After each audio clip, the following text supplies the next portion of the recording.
अल-फराबी एक दार्शनिक जो समाज से आगे सोचता था। अल-फराबी, जिसे सेकंड टीचर कहा जाता है अरिस्टोटल के बाद, एक महान दार्शनिक, वैज्ञानिक और सोचने वाला मनुष्य था, जिसने न सिर्फ इस्लामिक और पश्चात्य सोच को रोशनी दी, बल्कि एक नया दृष्टिकोण दिया कि समाज कैसे चले। 9वीं शताब्दी में जन्मे अल-फराबी सिर्फ एक विद्वान नहीं था, वो एक ऐसे सेतु का काम कर रहा था जो प्राचीन ज्ञान को भविष्य से जोड़ रहा था।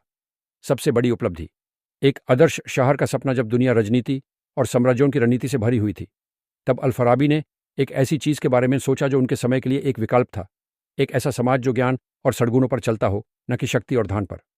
उनका महाकार्य अल-मदीना अल-फादिला, द वर्चुअस सिटी, एक सपने जैसा लगता है, पर असल में ये एक गहरी सोच थी जो दार्शनिकता और व्यावहारिकता का मिश्रण करती थी।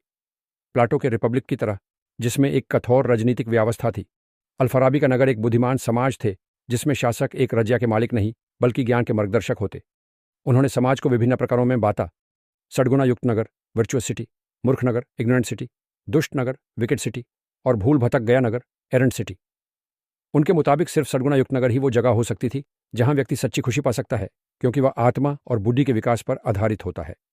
विजन से राजनीति तक अल-फराबी की सोच केवल दार्शनिक अध्ययन तक सीमित नहीं थी, बल्कि उसमें एक गहरा राजनीतिक संदेश भी छुपा था।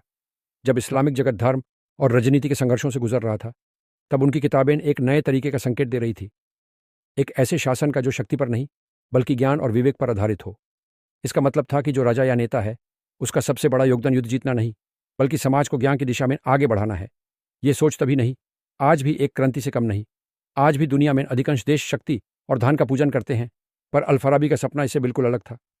उनका मानना था कि एक सच्चा नेता वही है जो जनता को समझ सके, उसकी उन्नति के लिए काम करे और शिक्षा को सबसे ऊपर रखे। आज के युग में अल-फराबी की प्रासंगिकता अगर हम देखें तो अल-फराबी की सोच सिर्फ एक प्राचीन दार्शनिक विचार नहीं, बल्कि एक आज भी रहने वाली सोच है। जब दुनिया भर के देश डेमोक्रेसी और सुशासन के लिए संघर्ष कर रहे हैं, तब अल-फराबी का विचार एक नई रोशनी दे सकता है। उन्होंने हमें सिखाया कि शक्ति से बड़ा ज्ञान होता है और सच्चा नेता वही होता है जो शिक्षा और सद्गुणों से शासन करे, न कि शक्ति और डर से। उनकी सोच एक सपने की तरह लग सकती है, पर यह सपना ही है जो समझ को आगे बढ़ाता है। अल-फराबी सिर्फ एक दार्शनिक नहीं थे, वो एक सपने देखने वाले व्यक्ति थे, जो मानता था कि मानव बुद्धि एक बेहतर दुनिया बना सकती है, और इसी सोच में उनका अमर रहना तय है।